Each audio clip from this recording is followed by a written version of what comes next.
Hey friends, I hope you're doing really well today. This is Tracy Brown, and my team and I of eating disorder, non-diet nutrition counselors, we help people feel safer in their own skins to be able to be your own nutrition and body experts. So I'm going to do a pretty spicy topic today.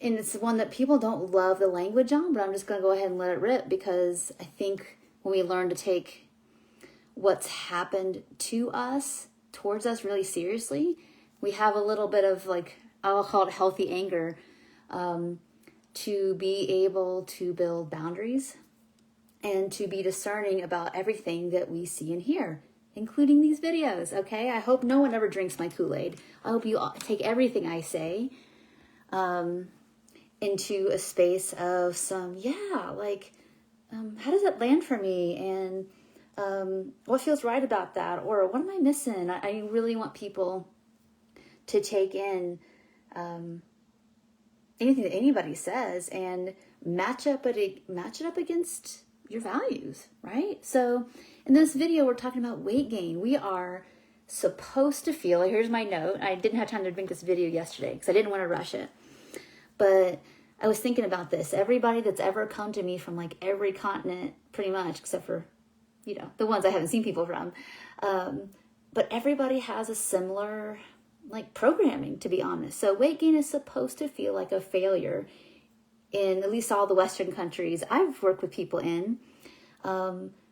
It feels like mind control programming. And when I talk to people, and we talk to people about their histories, about how, your initial environment was around food and weight and body and worth and performance, and worth and value and all those things. When I talk to people about those topics,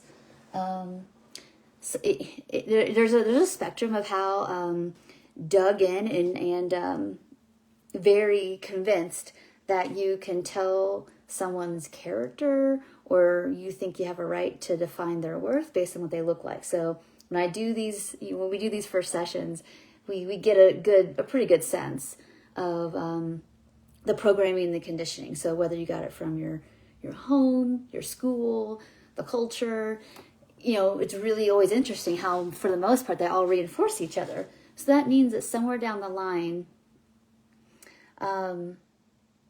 there has been some influence, whether it's from school, government, the healthcare system, the wellness industry, the diet industry, again, our relationships, entertainment, that we've gotten this idea that it's out there everywhere. If you've ever read the book, The Beauty Myth, if you have not read the book, The Beauty Myth, I would recommend it, because it just talks about the slow decade by decade indoctrination of people, particularly women, and then what has been found in the science, and this is I call this very sad science, is that when you've got trauma in a generation that's never dealt with, what happens is, and these traumas get inherited, and then you add on more things and more things and more things, what you start to see is every generation goes by gets way more dissociative and more easily manipulated, to be honest. And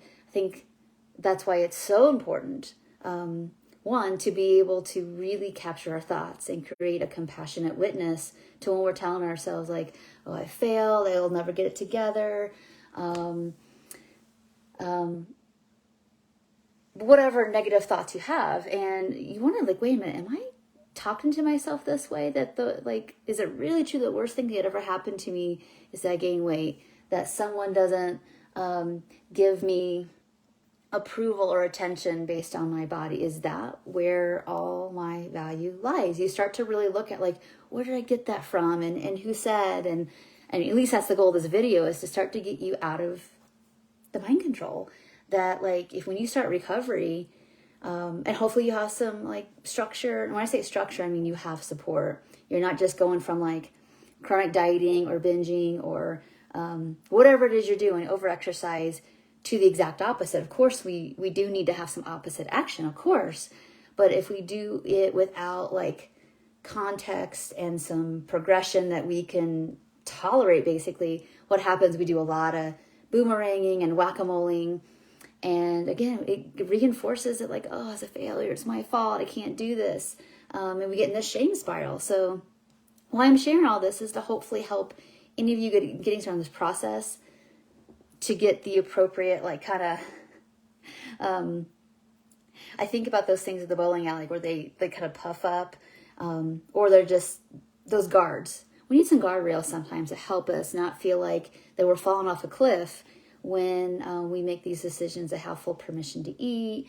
Because if we're not actively renewing our minds and taking action and having new, safe, co-regulatory, with good people experiences that show our bodies inside that, like, yeah, my body's changed and not everybody's like the past. And even if there's some people here right now, like not like the past, that I can actually take in their care and enjoy that and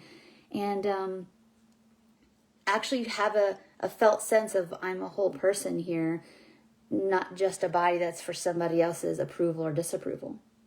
Okay, that's you breaking the programming right there. All right, so it is really pretty normal to feel really terrible, a lot of emotion, a lot of feeling like everything's falling apart when you stop dieting, when you start giving yourself permission to eat, when you let your body heal. And sometimes healing is going to look like weight gain.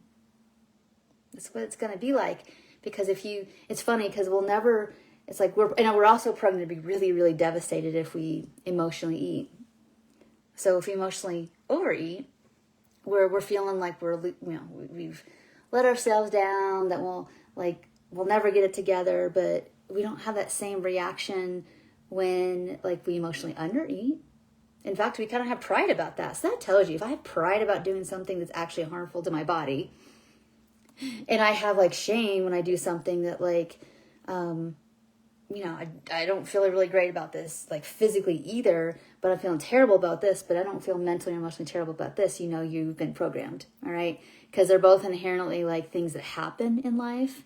If they're perpetual, we know that they have a function. If we're emotionally under or overeating, that means we're out of our window of tolerance. We need some other tools. We need some safety. But when we're looking at these defensive strategies, for example, and one is valued as worse or better than the other, we know we've got programming. All right, so that's just one example I want to give you today. And my challenge is for you. I want you to start thinking about the things that maybe you're in recovery and you're watching this. You're like, what makes sense about some of these harder aspects of recovery? Is it hard for me to like stop telling myself it's my fault for like maybe going through a health struggle, or I'm deconditioned? Do I have a lot of self-hatred and condemnation on myself? What's that about? Like, where did I learn that? Like, I'm in like the fight of my life here, and half of my waking thoughts are like, it's your fault. Where did that come from? You only did exactly what the culture told you to do, and now you're getting punished for the side effect? That's odd, right? So be looking at where are the places that have been sticky for you, and if it's not on food anymore, has it just transferred to somewhere else? Or maybe you're new to this and you just really haven't quite put the toes in, you need to, because you're afraid to feel the feelings. That's something that really, I see that stop people for decades to get started, is they're so afraid the feelings they're going to feel when they eat more food, have more permission, have other strategies maybe at night besides eating. Like part of a person wants to, another part of them is like, I don't want to go there. So they will do things that we don't even want to do. That's programming as well. All right. So start thinking about where you're feeling like, part of your mind says one thing, a part of it says the other, and start to be anthropologists. What's going on here? And in the next video, we're going to talk about some strategies around this. All right. Just some things you can start to practice. Now, anything that I ever say suggestion-wise, I always do it with the common denominator of knowing that a lot of us don't have a lot of co-regulatory. We're not really good at like regulating our threat responses. So everything I'm going to suggest, I know that it's relatively safe, right? There's some bigger challenges I could give people here, but I just don't want to cause any harm to anybody. So if you're looking to go a little deeper, a little bigger, please reach out, because again, I try to share, when I share these education tips, I really share things that I do my best to anticipate, let's say the most vulnerable around us, what's the impact of that? All right. So if you're feeling like I've done some of these things and it works, but it doesn't work all the time, it only works in these circumstances. So look at that as a sign of like, maybe there needs to be a person with you when you do that. Or maybe, because a lot of the tools and skills I use with my clients, they're not as effective by yourself. Some of these things,